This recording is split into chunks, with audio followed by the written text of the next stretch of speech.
ناظرین، پروگرام جیون کی باتیں لے کر آج پھر آپ کے سامنے حاضر ہوں اور آپ سب کو سلام کہتا ہوں۔ میرا ایمان ہے کہ ان پروگراموں سے آپ کے دلوں کو تسلی، خوشی و برکت ملتی ہے۔ اگر آپ ان پروگراموں کے بارے میں کوئی رائے دینا چاہتے ہیں یا کوئی اور پریشانی یا مسئلہ ہے جس کے بارے میں آپ چاہتے ہیں کہ ہم آپ کے ساتھ مل کر بات کریں اور آپ کے لیے دعا کریں، تو آپ ہمیں دیے گئے نمبر پر فون کر سکتے ہیں۔ ہمیں آپ کے ساتھ مل کر آپ کے لیے دعا کر کے بڑی خوشی حاصل ہوگی۔ پروگرام جیون کی باتیں ہم ایک سلسلہ کے ساتھ آگے بڑھا رہے ہیں۔ مرکز کی انجیل جو ان 4 انجیلوں میں سے ایک ہے جو پربھو یسوع مسیح کے چیلوں نے، رسولوں نے لکھی۔ انجیل کا مطلب ہوتا ہے شبھ سماچار، گڈ نیوز یا خوشخبری، اور یہ خدا کی خوشخبری ہے جو میں آپ کے ساتھ آج بانٹنا چاہتا ہوں۔ ہم مرکز کی انجیل میں پہنچ چکے ہیں 11ویں باب میں، اور 11واں باب ہمیں اس بات کی نشاندہی دلاتا ہے کہ پربھو یسوع مسیح اپنی زندگی کے اس آخری ہفتے کی طرف جا رہے ہیں، کیونکہ یہ ان کی زندگی یعنی زمینی زندگی میں آخری ہفتہ ہوگا جو انہوں نے یروشلم میں عید فصح کے موقع پر۔ عید فصح ایک ایسی سالانہ عید تھی جو لوگ یاد کرتے تھے اس بڑی ڈیلیورنس کو جو بنی اسرائیل کو مصر کی غلامی سے خداوند نے دی تھی، اور موسیٰ کے لیڈرشپ کے نیچے جب انہوں نے بحر کلزم یعنی ریڈ سی کو کراس کیا تھا، اور پھر جب ایجپشن ان کے پیچھے آئے تھے تو وہ سب کے سب اس پانی میں غرق ہو گئے تھے، ہلاک ہو گئے تھے۔ تو ایک یادگار کے طور پر بنی اسرائیل کو کہا گیا تھا کہ تم اپنے بچوں کو ہر سال یہ بتانا کہ کیا خدا نے ہمارے لیے کیا تھا۔ تو کوشش کرتے تھے کہ یہودی جہاں جہاں بھی ہوں وہ اس جگہ پر پہنچ جائیں، یروشلم میں جہاں پر یہ ٹیمپل تھی، داؤد کی ٹیمپل، اور وہاں پر وہ جا کر اس عید کو منائیں۔ تو پربھو یسوع مسیح بھی دستور کے مطابق اپنے چیلوں کو لے کر یروشلم میں پہنچتے ہیں، اور جیسے کہ ہم پہلے دیکھ چکے کہ انہوں نے ایک شاہانہ طریقے سے یروشلم میں داخلہ لیا، اور جب لوگوں نے ان کو اتنا بھرپور استقبال کیا تو وہ جب یروشلم پر نظر ڈالتے ہیں تو دیکھتے ہیں کہ کتنے یہاں پر لوگ جو ہیں وہ بے بس ہیں اور وداؤٹ ڈائریکشن ہیں، مذہب کی وہ آڑ میں تو ہیں لیکن وہ دل سے، سنسیئرٹی سے، سچے دل اور صفائی کے ساتھ خدا کے سامنے آتے نہیں ہیں، اور مذہب کے جو بندھن ہیں ان کے بیچ میں وہ پھنسے ہوئے ہیں۔ اس لیے خداوند یسوع مسیح جب یروشلم کو دیکھتے ہیں اتنے شاہانہ استقبال کے بعد، ہم دیکھتے ہیں کہ جب وہ ان پر نظر دوڑاتے ہیں، ان بلڈنگز کو دیکھتے ہیں تو کہتے ہیں کہ آئے یروشلم، آئے یروشلم، کاش تو اپنے اس دن کو پہچان لیتی، آئے قوم، جب خداوند نے تجھ پر نظر کی، لیکن تم نے ایسا نہیں کیا۔ اور پھر پروفیسی کے طور پر پربھو کے منہ سے بھی یہ باتیں نکلیں کہ یروشلم تباہ ہو جائے گا، اس تمام جگہ پر بلڈنگز جو ہیں ایک پتھر پر دوسرا پتھر جو ہے وہ باقی نہ رہے گا بلکہ تباہ ہو جائے گا۔ اور میرے بہن بھائی، اب ہم چونکہ اس طرف بیٹھے ہیں جب پربھو یسوع مسیح نے باتیں کہہ چکی ہیں اور ہسٹری میں ہم آگے بڑھ چکے ہیں، تو AD 70 میں ایسا ہی ہوا۔ یروشلم جو تھا وہ تباہ ہو گیا تھا، جلا کر راکھ کر دیا گیا تھا، اور پتھر پر پتھر باقی نہیں بچا تھا۔ پربھو یسوع مسیح نے جو کچھ کہا تھا وہ پورا ہوا، کیونکہ لوگوں نے اپنے دن کو نہ پہچانا اور توبہ نہ کی اور خدا کی طرف راغب نہ ہوئے۔ یہاں پر ہم دیکھتے ہیں خداوند یسوع مسیح نے یروشلم میں پھر سنڈے کی رات جب وہ جاتے ہیں، بیتھنیہ نزدیک ایک چھوٹا سا گاؤں تھا، وہاں پر انہوں نے رات گزاری، اور جب صبح ہوئی یعنی منڈے ہوا تو پربھو یسوع مسیح اپنے چیلوں کے ساتھ نکل کر پھر یروشلم کی طرف آتے ہیں، اور وہاں پر دن کے وقت ان کو بھوک جب لگتی ہے تو وہ ایک انجیر کے درخت کے پاس جاتے ہیں۔ تو آئیے دیکھتے ہیں کہ کیا لکھا ہے۔ پس دوسرے دن جب وہ بیتھنیہ سے نکلے تو اسے بھوک لگی، اور دور سے انجیر کا ایک درخت جس میں پتے تھے دیکھ کر گیا کہ شاید اس میں کچھ پائے، مگر جب اس کے پاس پہنچا تو پتوں کے سوا کچھ نہ پایا، کیونکہ انجیر کا موسم نہ تھا۔ اس نے اس سے کہا، آئندہ کوئی تجھ سے کبھی پھل نہ کھائے، اور اس کے شاگردوں نے سنا۔ اب یہ سینڈوچ ہے ایک طرح سے یہاں پر ہمیں ملتا۔ پربھو یسوع مسیح اور مرکز جس نے اس انجیل کو مرتب کیا، اس نے بڑی ترتیب سے اس کو لکھ دیا۔ یہاں پر اس نے اس بیان کو لیا ہے جب پربھو یسوع مسیح اس انجیر کے درخت میں جا کر پھل نہیں پاتے اور اس کو قرض کر دیتے ہیں کہ تجھ میں آئندہ کبھی کوئی پھل نہ پائے۔ بیچ میں پھر ہم دیکھتے ہیں کہ وہ وقت جو ہے وہ گزرتا ہے یروشلم میں ہیکل میں۔ Let me read for you. پھر وہ یروشلم میں آئے اور یسوع ہیکل میں داخل ہو کر ان کو جو ہیکل میں خرید و فروخت کر رہے تھے باہر نکالنے لگا، اور صرافوں کے تختوں اور کبوتر فروشوں کی چوکیوں کو الٹ دیا، اور اس نے کسی کو ہیکل میں سے ہو کر کوئی برتن لے جانے نہ دیا، اور اپنی تعلیم میں ان سے کہا، کیا یہ نہیں لکھا کہ میرا گھر سب قوموں کے لیے دعا کا گھر کہلائے گا، مگر تم نے اسے ڈاکوؤں کی کھو بنا دیا ہے۔ اور سردار کاہن اور فقیہ یہ سن کر اس کے ہلاک کرنے کا موقع ڈھونڈنے لگے، کیونکہ اس سے ڈرتے تھے، اس لیے کہ سب لوگ اس کی تعلیم سے حیران تھے۔ اس کی تعلیم بڑی بااختیار تعلیم تھی۔ اس کی اتھارٹی اس وقت نظر آتی جب وہ ہیکل میں جا کر لوگوں کے تختوں کو، ان کی دکانوں کو الٹ دیتے ہیں، اور میں ابھی آپ کو بتاؤں گا کہ کیوں انہوں نے یہ سب کچھ کیا۔ پھر ہم دیکھتے ہیں کہ اس واقعہ کو بیان کرنے کے بعد مرکز نے لکھا ہے 20ویں آیت میں 11 باب کی، پھر صبح کو جب وہ ادھر سے گزرے تو اس انجیر کے درخت کو جڑ تک سوکھا ہوا دیکھا۔ پطرس کو وہ بات یاد آئی اور اس سے کہنے لگا، اے ربی، دیکھیے انجیر کا درخت جس پر تو نے لعنت کی تھی سوکھ گیا ہے۔ یسوع نے جواب میں ان سے کہا، خدا پر ایمان رکھو، میں تم سے سچ کہتا ہوں کہ جو کوئی اس پہاڑ سے کہے تو اکھڑ جا اور سمندر میں جا پڑ، اور اپنے دل میں شک نہ کرے بلکہ یقین کرے کہ جو کہتا ہے وہ ہو جائے گا، تو اس کے لیے وہی ہوگا۔ اور پھر وہ دعا کے بارے میں کچھ ان کو تعلیم دیتے ہیں کہ جب تم دعا کرو تو یقین کے ساتھ مانگو کہ تمہیں جو کچھ تم مانگتے ہو مل چکا ہے۔ کیونکہ کبھی کبھی ہم دعا تو مانگتے ہیں لیکن دل میں ہمیں یہی ہوتا ہے، ریشنلائزیشن ہم کرتے ہیں کہ پتہ نہیں ہمارے لیے یہ ہو سکتا ہے کہ نہیں، پر ہم تو دعا کر رہے ہیں اس سے جس سے سب کچھ ہو سکتا ہے۔ وہ قادر مطلق خدا ہے، وہ مالک ہے، وہ خالق ہے ہمارا۔ تو لیٹ می ٹیل یو کہ کیا انجیر کا درخت اور اس ہیکل میں جو انہوں نے صفائی کی ہے ان کا کیا آپس میں تعلق ہوتا ہے۔ پہلی بات تو ہم یہ دیکھتے ہیں کہ انجیر کے درخت میں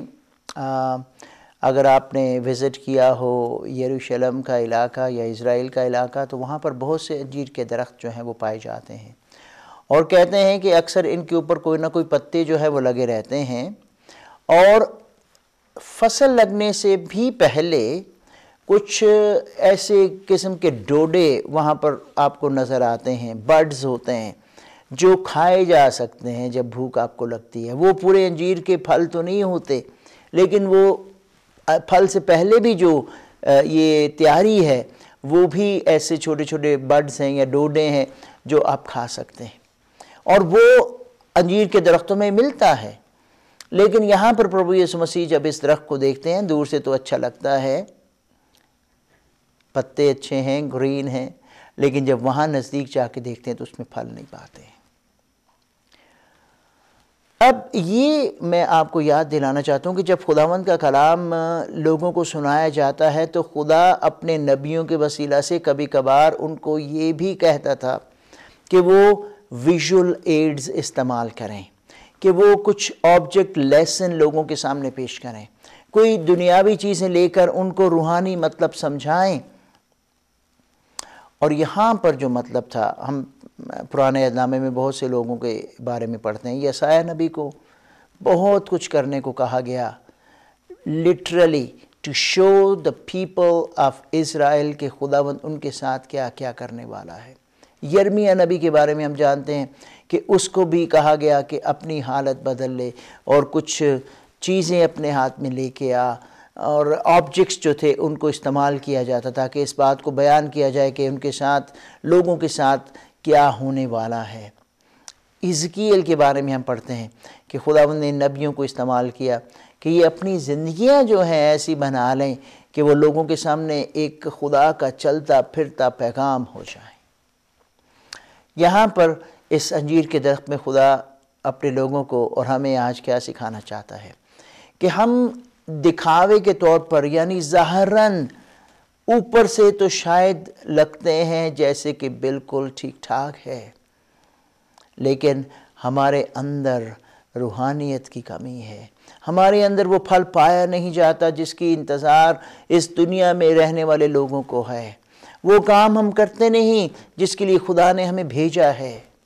ہم پر مذہب کا لیبل تو لگا ہے، کسی بھی مذہب میں ہونے کا، لیکن ہماری زندگیاں جو ہیں اس کے کام اور اقدار جو ہیں وہ بیان نہیں کرتی۔ خداوند یسوع مسیح کو انجیر کے اس درخت پر افسوس ہوا اور انہوں نے اس پر لعنت کر دی۔ اب یہ میسج جو ہے، کبھی کبھی ہم کہتے ہیں کہ پربھو یسوع مسیح کے کردار سے یہ کچھ میل نہیں کھاتا۔ It is opposite of God's character to curse and to destroy. لیکن میرے بہن بھائی، میں آپ کو یاد دلانا چاہتا ہوں کہ یہ very much in line with God's character ہے، کیونکہ خدا جو محبت کا خدا ہے وہ عدالت کا خدا بھی ہے، وہ انصاف بھی کرتا ہے، وہ عدل کا تقاضا بھی کرتا ہے۔ اور یہاں پر ہم یہی دیکھتے ہیں، پربھو یسوع مسیح نے اس انجیر کے درخت کی مثال لے کر ان لوگوں کو جو دیکھ رہے تھے، بنی اسرائیل، یروشلم میں رہنے والے لوگ، ان کو یاد دلا دیا کہ تم جنگلی انجیر ہو، تمہیں تو اچھا پودا کر کے لگایا گیا تھا، تمہیں تو خدا نے اپنے پاکستان میں رکھا تھا، وعدہ کے ملک میں تمہیں لے کے آیا تھا، تم میں اس نے اچھا پھل، اچھے انگور، اچھی انجیریں تلاش کرنے کی کوشش کی، لیکن تم میں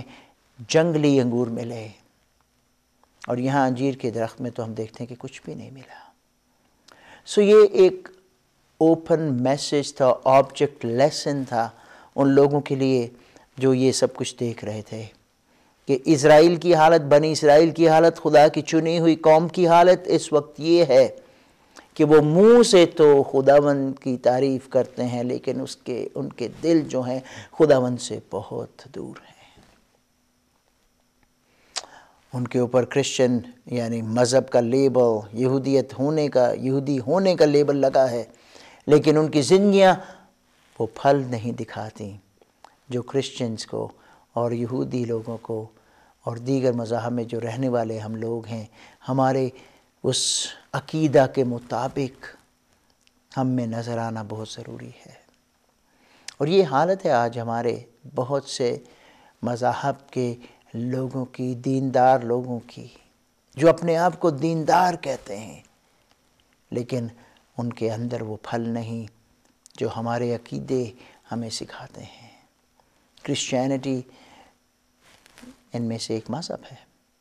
جس میں رہنے والے بہت سے لوگ اپنے آپ کو خدا کے لوگ تو کہتے ہیں، اور شاید وہ اس بات میں بڑا فخر محسوس کرتے ہیں کہ ہم خدا کے بہت چنے ہوئے لوگ ہیں، مسیح ہمارے لیے آیا، صلیب پر ہمارے لیے اس نے جان دی۔ لیکن جب لوگ ہمارے اندر اس مسیح کی تعلیمات کو دیکھنا چاہتے ہیں تو پیار کی بجائے ہمارے اندر نفرت ہوتی ہے، دینے کی بجائے ہم لینے کی کوشش میں لگے رہتے ہیں،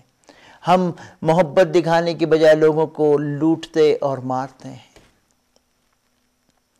خداوند کا دل رنج کھاتا ہے، غصے میں آتا ہے، غم میں آتا ہے، وہ روتا بھی ہے اور پھر جھڑکتا بھی ہے۔ خداوند نے ایسا کیا، تاریخ میں بہت مرتبہ ایسے کیا۔ اس نے کہا کہ میں تمہیں غیر قوموں کے حوالے کر دوں گا، غیر قوم کے بادشاہوں کو تمہارے لیے عدالت کی لٹھ بناؤں گا تاکہ تم سیکھ جاؤ، کیونکہ تم نے اپنے اس وزیٹیشن کے دن کو نہ پہچانا جب خدا نے تم پر رحم کیا اور اپنے لوگ بنا لیا۔ اور میں سوچتا ہوں کہ آج دنیا کی ہماری یہی حالت چل رہی ہے۔ ہم مال دولت کے لالچ میں اور پیسے کے لالچ میں اور لالچ کے اس سارے بھنور میں پھنسے ہوئے ہیں، اور اس لیے ہمیں کسی کے اقدار کا کوئی فکر نہیں، اور ہم کسی نہ کسی طرح سے روب کرنا چاہتے ہیں، لوگوں سے جو بھی ہے وہ لینا چاہتے ہیں۔ اسی لیے ہم دیکھتے ہیں کہ جو حالت ہماری آج ہوئی ہے وہ ہے because people say that they are good, but they don't show the love, the fruit of goodness. پربھو یسوع مسیح نے قرض کر دیا، لعنت کر دی، اور خدا کی لعنت ہوتی ہے جب ہماری یہ حالت ہوتی ہے جو ہم آج دیکھتے ہیں، اور افسوس یہ کہ جب ہم ایسی حالت میں بھی خدا کے کام کو اور اس کے ہاتھ کو نہ پہچانیں، کیونکہ it can get worse۔ آگے چلے آتے ہیں تو مندر میں آ جاتے ہیں پربھو یسوع مسیح، انجیر کے درخت کو قرض کرنے کے بعد مندر میں آ کے دیکھتے ہیں کہ آؤٹر کورٹ جو تھا وہ جینٹائلز کے لیے تھا، غیر قوم کے لوگ وہاں پر آ سکتے تھے، لیکن آگے ہولی آف ہولیز جو ہے ایک ایسا باؤنڈری ہے جہاں پر صرف خدا کے یعنی قوم کے لوگ جا سکتے تھے، یہودی صرف اندر داخل ہو سکتے تھے۔ پربھو یسوع مسیح جب وہاں دیکھتے ہیں تو وہاں پر ان کو ایک بازار نظر آتا ہے، منڈی نظر آتی ہے، جس میں مذہب کے ٹھیکے داروں نے لوگوں کو ٹھیکے پر وہاں پر چھوٹے چھوٹے اڈے دیے ہوئے اور ان سے اپنی کمیشن حاصل کرتے ہیں۔ جو لوگ آتے تھے باتیں کرنے کے لیے، قربانیاں چڑھانے کے لیے، ان کو کرنسی چینج کرنا پڑتی تھی because they came from all over the world. تو یہاں فورن ایکسچینج کے اڈے تھے، یہاں پر ان کو آ کے کبوتر اور جانور خریدنا پڑتے تھے،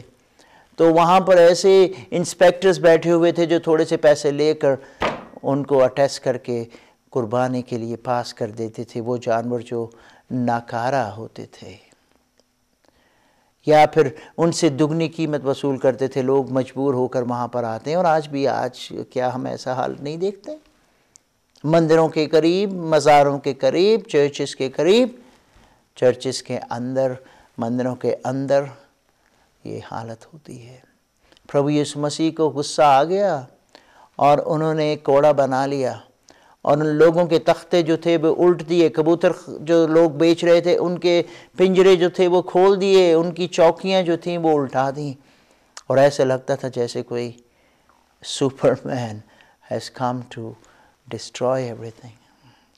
اور پربھو نے کہا کہ لکھا ہے، اور یرمیہ کی کتاب میں یہ لکھا ہے، یرمیہ نبی نے کہا تھا کہ میرا گھر خدا کا گھر کہلائے گا، میرا گھر غیر قوموں کے لیے دعا کا گھر کہلائے گا، لیکن تم نے اس کو ڈاکوؤں کی کھو بنا دیا ہے۔ پہلے وقت جب پربھو یسوع مسیح نے اپنی خدمت شروع کرنے، زمینی خدمت شروع کرنے سے بالکل شروع میں انہوں نے ہیکل کو صاف کیا، یوحنا کے 2 باب میں اس کا ذکر آتا ہے۔ یہاں پر اپنی زندگی سیوا کے زمینی زندگی کے آخری ہفتے میں ہیں، پھر سے وہ ہیکل کا حال دیکھتے ہیں۔ 3.5 سال پربھو یسوع مسیح رہے ہیں ان کے ساتھ، لیکن لوگوں نے، جو مذہبی ٹھیکیدار لوگ تھے، انہوں نے اپنی حالت کو بدلا نہیں ہے۔ وہاں پر بھی پربھو کو کہنا پڑا ان کی چوکیاں الٹ کر کے تم نے میرے خدا کے گھر کو، جو دعا کا گھر ہے، تجارت کا اڈا بنا لیا ہے۔ اور یہاں پر کہا کہ تم نے میرے گھر کو، جو خدا کے لیے، سب قوموں کے لیے دعا کا گھر ہے، اس کو تم نے ڈاکوؤں کی کھو بنا لیا ہے۔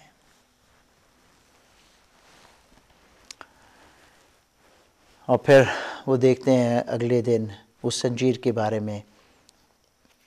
کہ وہ سوکھ گیا تھا جس پر لعنت کی تھی، ایک ہی دن میں۔ آج بھی اگر ہم خداوند کی راہوں پر چلتے نہیں ہیں تو خدا جو ہے، جو پیار کرنے والا خدا ہے، لیکن وہ عدالت بھی کرتا ہے، وہ اپنے لوگوں کو ججمنٹ بھی دیتا ہے۔ تو اس قوم کی حالت بھی یہ ہوئی۔ آج اس دور میں جب ہم رہ رہے ہیں، جہاں سے بھی ہم ہیں، جس مذہب سے بھی ہمارا تعلق ہے، اگر ہم سچے دل سے خداوند کی طرف نہیں آتے ہیں تو یاد رکھیں کہ خدا صرف محبت کا خدا نہیں، وہ عدالت بھی کرتا ہے، وہ لعنت بھی دیتا ہے اور مارتا بھی ہے۔ خداوند ہم پر، ہماری قوم پر، ہمارے ملک پر، ہماری اس کمیونٹی پر رحم کرے اور ہمیں توفیق عطا کرے کہ ہم صرف منہ سے نہیں بلکہ دل سے اس کی سیوا کرنے والے لوگ ہوں۔ God bless you.